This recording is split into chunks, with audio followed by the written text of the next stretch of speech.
بسم اللہ والصلاۃ والسلام علی رسول اللہ۔ السلام علیکم، کیسے ہیں آپ لوگ؟ امید ہے کہ آپ سب خیر و عافیت سے ہوں گے۔ تو پہلے آپ یہ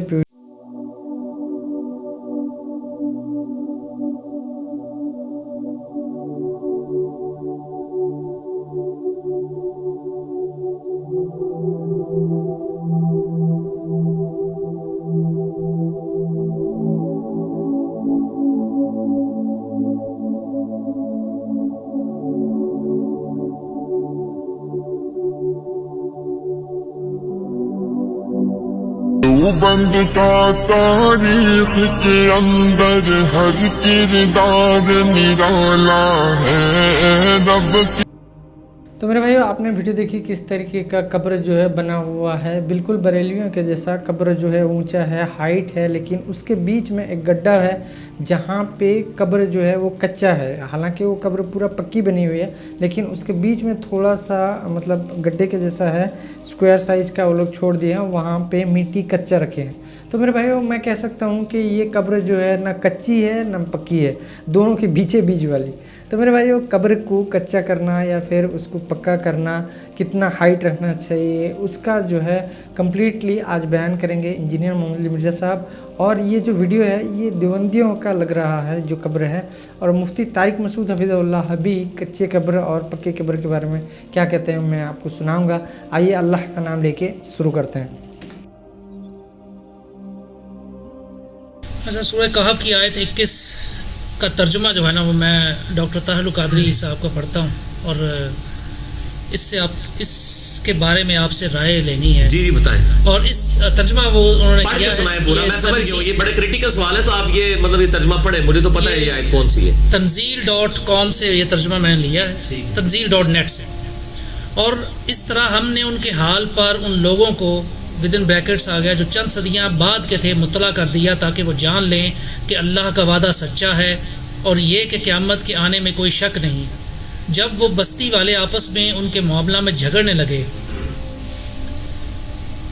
بریکٹ میں ہے جب اصحاب کہف وفات پا گئے، بریکٹ بند، تو انہوں نے کہا کہ ان کے غار پر ایک عمارت بطور یادگار بنا دو۔ ان کے رب کے حال سے، ان کا رب ان کے حال سے خوب واقف ہے۔ ان ایمان والوں جو ہیں وہ بریکٹ میں ہیں، نے کہا جنہیں ان کے معاملہ میں غلبہ حاصل تھا کہ ہم ان یہ آگے کے دروازہ جو ہے یہ بریکٹ میں ہے پر ضرور ایک مسجد بنائیں گے، آگے پھر بریکٹ میں ہے تاکہ مسلمان اس میں نماز پڑھیں اور ان کے قربت سے خصوصی برکت حاصل کریں۔ اب یہ جو ترجمہ ہے سر، یہ بہت ہی مختلف ہے باقی لوگوں سے، اور اس میں جو ڈاکٹر طاہر القادری صاحب جو بتانا چاہ رہے ہیں وہ ہمیں خوب سمجھ بھی شاید آ رہا ہے، تو اس حوالے سے آپ بھی تھوڑا سا۔ پہلی بات ہے، ڈاکٹر طاہر القادری صاحب جینیس آدمی ہے، ایول جینیس۔ میں ان کی عزت بہت کرتا ہوں، میں نے ان سے بہت کچھ سیکھا ہے، اور باقی جو ناسبیت کے حوالے سے ان کی ایفرٹس ہیں میں ان کی قدر کرتا ہوں۔ جو عقائد میں اختلافات ہیں، یہ جو ان کے یعنی ترجمے کی خرابی ہے نا، یہ خادم حسین رضوی صاحب نے بھی ہائی لائٹ کی ہیں، یعنی وہ اتنی خراب تھی کچھ کہ خادم صاحب کو بھی ہائی لائٹ کرنی پڑ گئی۔ وہ جو تکفیری بابا جی ہیں، المفند ہے جو المفند کا مطلب پتہ ہے نا، المحند علی المفند کتاب لکھی ہے خلیل احمد سہارنپوری نے، ہند کی تلوار ایک سٹھیائے ہوئے بابے کے اوپر، وہ سٹھیا بابا انہوں نے احمد بریلوی صاحب کو کہا ہے۔ تو میری زبان سے ایک دفعہ نکل گیا المفند علی المفند، وہ کہتے ہیں اس کو نام ہی نہیں آتا، حالانکہ اس سے کئی سال پہلے المحند کا تو تعارف ہی میں نے ویڈیو پہ میں نے کروانا شروع کیا لوگوں کو، اس کلپ سے بھی کتنا عرصہ پہلے۔ یہ کلپ تو میرا 4.5-5 لاکھ لوگ دیکھ چکے ہیں، خادم حسین رضوی کو اوپن چیلنج، اس میں مجھ سے نکل گیا المفند علی المفند، تو میں نے بعد میں کہا ٹھیک نکلا ہے، ایک سٹھیا ہوا بابا دوسرے سٹھیا ہوئے بابے کے اوپر، کیونکہ اس نے بھی تو گستاخانہ باتوں کا غلط دفاع کیا ہے خلیل احمد سہارنپوری نے۔ بریلویوں سے پوچھیں گے وہ کہیں گے وہ سٹھیا ہوا بابا ہے، تو المحند المفند المفند المفند بھی ہے۔ تو وہ آج کل کے جو المفند ہیں وہ مطلب جو امت کے اندر ایک دہشت گردی کی فضا جنہوں نے قائم کی ہوئی ہے، انہوں نے بھی ڈاکٹر طاہر القادری صاحب کے مطلب جو ہے نا وہ بعض چیزوں پہ گرفت کی ہے ترجمے کے اوپر۔ ویسے انہوں نے جس معاملے میں گرفت کیا اس میں قادری صاحب ٹھیک ہے میری نظر میں، وہ غلط ہے، یہ میں ساتھ بتا دوں۔ یہاں پر یہ قادری صاحب پہلے تو جان چھڑائیں گے, وہ کہیں گے دیکھیں میں نے بریکٹ میں لکھا ہے, میں نے یہ ترجمہ نہیں کیا بلکہ بالمفہوم ترجمہ ہے بریکٹ کے ساتھ, تو اس میں ان کو بینیفٹ دینا چاہیے. ہم یہ نہیں کہتے قرآن کی تحریف کی ہے انہوں نے قرآن کی تشریح کی تعریف کی, تحریف کر دی ہے, ترجمہ ٹھیک کیا ہے. ظاہر ہے ان کا یہ عقیدہ ہے, وہ اس سے یہ نکالتے ہیں. اب آپ مجھ سے یہ پوچھیں کتاب و سنت کے دلائل کی روشنی میں کیا قبروں پر مزار بنانے کے لیے سورۃ الکہف کی آیت نمبر 21, تو میں نے اس کے اوپر جب سورہ کہف میں کلاس آئی تھی تو میں نے بڑے ڈیٹیل اس آیت میں بولا تھا کہ اس آیت کو دلیل نہ پیش کریں. قرآن پاک نے اس کو انڈورس اس حوالے سے نہیں کیا. اللہ تعالیٰ فرماتا ہے کہ غلبہ ان لوگوں کو حاصل ہوا جنہوں نے کہا کہ ہم ان کی قبر کے اوپر مسجد بنائیں گے. تو آج بھی یار پاکستان میں غلبہ انہی لوگوں کو ہے, وہ مزارات میں مسجدیں بنا رہے ہیں, آج بھی غلبہ انہی کا ہی ہے. یہ کتاب و سنت کا غلبہ نہیں ہے, ان لوگوں کا غلبہ ہے. دوسری بات ہے کہ یہ پرانی شریعت کی بات ہمارے لیے کیسے حجت ہو گئی, ورنہ تو حضرت آدم کو فرشتوں نے سجدہ کیا ہے, تو کیا ہم کر سکتے ہیں نبی علیہ السلام کو سجدہ؟ نہیں. ابو داؤد میں حدیث ہے اگر میں سجدہ جائز سمجھتا بیویوں کہتا اپنے خامدوں کو کرو. اسی طریقے سے جو پرانی شریعت کے معاملات ہیں, جیسا کہ قرآن پاک میں آتا ہے کہ حضرت سلیمان علیہ السلام کے حکم سے جنات جو ہیں ان کے لیے جو ہے وہ شبیہیں بنایا کرتے تھے. اب اس امت کے اندر تو مطلب ہاتھ کے ساتھ ایسی تصویر جو مطلب عبادت کے لیے بنائی جائے وہ تو حرام ہی حرام ہے. بعض علماء تو دوسری کو بھی حرام کہتے ہیں. تو وہ شریعت بخاری مسلم میں حدیث ہے کہ اللہ کی لعنت ہو یہود و نصارہ پر, انہوں نے اپنے نبیوں کی قبروں کو سجدہ گاہ بنا لیا تھا.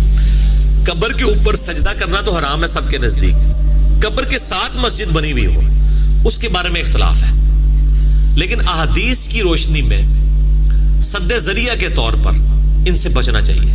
ان کو انہی کا حوالہ دیں کہ علامہ آلوسی جو ہے جنہوں نے رول مانی تفسیر لکھی ہے, صوفی بزرگ ہیں, وہ کہتے ہیں قبروں کے اوپر جو مزارات اور مسجدیں بنائی گئی ہیں یہ مسجد درار سے بھی زیادہ خطرناک ہے. جو منافقین نے مسجد بنائی تھی سورہ توبہ میں آتا ہے, اور نبی علیہ السلام کو حکم دیا گیا تھا کہ اس کو آپ توڑوائیں اور جلوا دیا گیا تھا. وہ کہتے ہیں مزارات کے اوپر جو قبریں ہیں نا یہ مسجد درار سے زیادہ خطرناک ہے.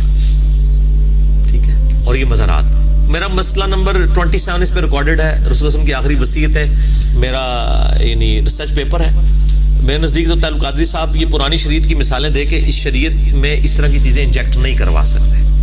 اس وقت اگر کسی نے کیا تو یہ کوئی شریعت انڈورس نہیں ہوئی تھی. حضرت عیسیٰ علیہ السلام کے تابعین تھے اصحاب الکہف, اور وہ 300 سال بعد اٹھائے گئے. تبع تابعین کے بھی بعد کتنے عرصے بعد لوگوں کا یہ عمل ہے, اس کو اللہ تعالیٰ نے مطلب ایک دلیل کے طور پہ نہیں پیش کیا کہ تمہیں بھی یہ کرنا چاہیے. اللہ تعالیٰ مطلب لوگوں کی یہ رائے ہوئی. ان سے پوچھیں اسی زمانے کے اندر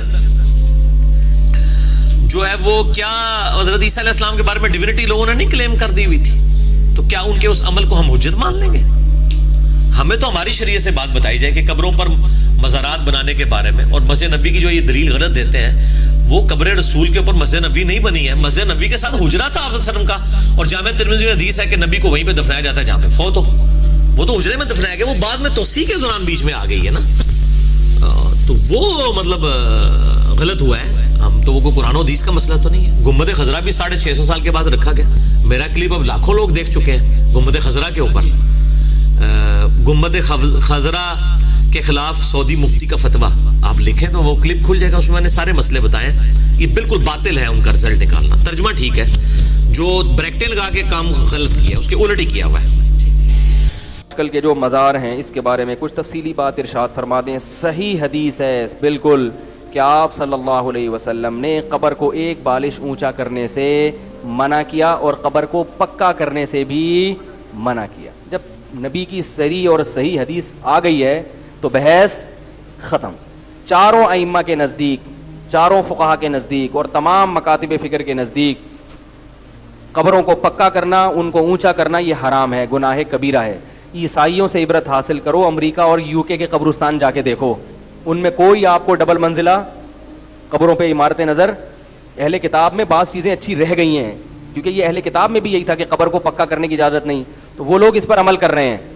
آپ دیکھو امریکہ اور لندن کے قبرستانوں کا YouTube پہ وزٹ کرو تو آپ کو سادہ قبریں نظر آئیں گی, اور پاکستان لکھو گے تو آپ کو قبر کم اور وہ کوئی بلڈنگ زیادہ نظر آئے گی وہ, اور اس میں بعض دفعہ مردہ بھی نہیں ہوتا اندر, اور بعض دفعہ آدمی نہیں ہوتا, پتہ نہیں کون ہوتا ہے. کوئی چرسی ہیروئن چی مرتا ہے اس کی قبر پہ بنا لیتے ہیں عجیب عجیب. میں بھی تھائی لینڈ سے ہو کر آیا ہوں نا, وہاں میں نے بت پرستی دیکھی, تو بتوں کے بارے میں وہم ہے کہ یہ یوں کر دے گا, یہ یوں کر دے گا. تو مجھے خیال ہوا کہ جیسے ان کے پاس ان بتوں کے برحق ہونے کی کوئی دلیل نہیں ہے, توہمات ہیں, ایسے ہی ہمارے پاس مزار پرستی اور ان روحانی ٹوپی ڈراموں کے برحق ہونے کی کوئی دلیل نہیں ہے, صرف توہمات ہیں. وہ توہمات کیا ہیں؟ ہندوؤں کا نتیجہ ہے کہ ہم نے فلاں بھگوان کی منت مانی تھی, ہمارا فلاں کام ہو گیا تھا. بعض دفعہ کام ہو بھی جاتا ہے نا, تو ان کے پاس ایسے کچھ واقعات ہوتے ہیں, وہ واقعات لوگوں کو سناتے ہیں, لوگ یقین کر لیتے ہیں. ہمارے ہاں بھی جو روحانی ٹوپی ڈرامے مارکیٹ میں چل رہے ہیں, ان کے پاس بھی واقعات کی ایک فہرست ہوتی ہے, فلاں آیا تھا, میں نے فلاں وظیفہ بتایا تھا, اس کا فلاں کام ہو گیا تھا. تو اللہ نے بھگوان کے جو پتھروں کے بنے ہوئے بت ہیں ان کے باطل ہونے کی دلیل میں یہ نہیں کہا کہ ان سے تم نے فلاں موقع پہ مدد مانگی تھی اور کام ہو گیا تھا, بلکہ اللہ نے کہا کہ تم کتنی چیزیں ان سے مانگتے ہو وہ پوری نہیں ہوتی. ایک دلیل یہ دی, الہم ارجل یمشون بہا, کیا ان کے پاؤں ہیں جس سے چل سکتے ہیں؟ یعنی اللہ نے بتایا کہ یہ اپنا کام نہیں بنا سکتے تو تمہارا کہاں سے بنائیں گے؟ لہذا جو کام تمہارے ہو گئے وہ انہوں نے نہیں کیے, وہ کس نے کیے ہیں؟ اللہ نے کیے, اور ان کی وجہ سے نہیں کہ وہ ایسے ہی غریبی میں کچھ کام ہو جاتے ہیں. ایسے ہی روحانی ٹوپی ڈرامے سے کسی کو فائدہ ہو گیا تو یہ مت دیکھو فائدہ ہی فائدہ ویسے ہی ہونا تھا. ہر آدمی کے مقدر میں بیماری کے بعد موت نہیں ہوتی, بہت سے لوگوں کے میں بیماری کے بعد شفا بھی لکھی ہوتی ہے. تم یہ دیکھو کہ جو اپنے آپ کے کام ٹھیک نہیں کر سکتا وہ تمہارے کام کہاں سے ٹھیک کرے گا؟ جو روحانی علاج والا, تم جا رہے ہو اس کے پاس کہ میری فلاں جگہ سیٹنگ چل رہی ہے, وہ لڑکی مجھے مل جائے, زیادہ تر یہی ہو رہا ہے. تو میں ان سے کہتا ہوں جو پٹھان ہوٹل سے فری پھوکٹ میں 2 پراٹھے نہیں اٹھا کے لا سکتا, وہ تمہاری محبوبہ کو تمہارے قدموں میں, بولو بھائی, کہاں سے لا سکتا ہے؟ تو قرآن کا طرز یہ ہے کہ ان کے عاجز ہونے کے دلائل دے رہا ہے, اور آپ ان کے عاجز ہونے کے دلائل پہ غور نہیں کر رہے, جو کام تکے میں ہو گئے ہیں ان کو ہائی لائٹ کر رہے ہو. مجھے کینسر تھا, میں حضرت جی کے پاس گیا, کینسر ٹھیک ہو گیا ہے. بھائی میری ٹانگ ٹوٹ گئی تھی, میں فلاں کے پاس گیا, ٹانگ ٹوٹ گئی. میرے گدے میں پتھری تھی, انہوں نے پھونک ماری, پتھری نکل گئی. ارے اگر پتھری نکل رہی ہوتی, ٹھیک ہے نکل گئی آپ کی, مانتا ہوں, ان کی پھونک سے نہیں نکلی, ویسے نکلی ہے. تو میرے بھائی امید ہے کہ آپ کو یہ بات سمجھ میں آئی ہوگی کہ قبر کو جو ہے پکا کرنا منع ہے اور اس کو ایک بالش سے اوپر اونچا کرنا منع ہے. لیکن وہاں پہ اس ویڈیو میں دیکھا آپ نے کہ قبر جو ہے بالکل اونچی نظر دکھائی دے رہی ہے, اور بیچ میں وہ ایک چھوٹا سا اسکوائر سائز کا جگہ چھوڑ کے اور اسے جو ہے مٹی کا رکھے ہیں. تو میرے بھائی ایسے قبر کے بارے میں آپ کیا کہتے ہیں کامنٹ کر کے ضرور بتائیے, اور اسی طرح ویڈیو دیکھنے کے لیے لائک اور سبسکرائب ضرور کیجیے. ملتے ہیں اسی طرح نیکسٹ ویڈیو میں انشاءاللہ. السلام علیکم ورحمۃ اللہ وبرکاتہ.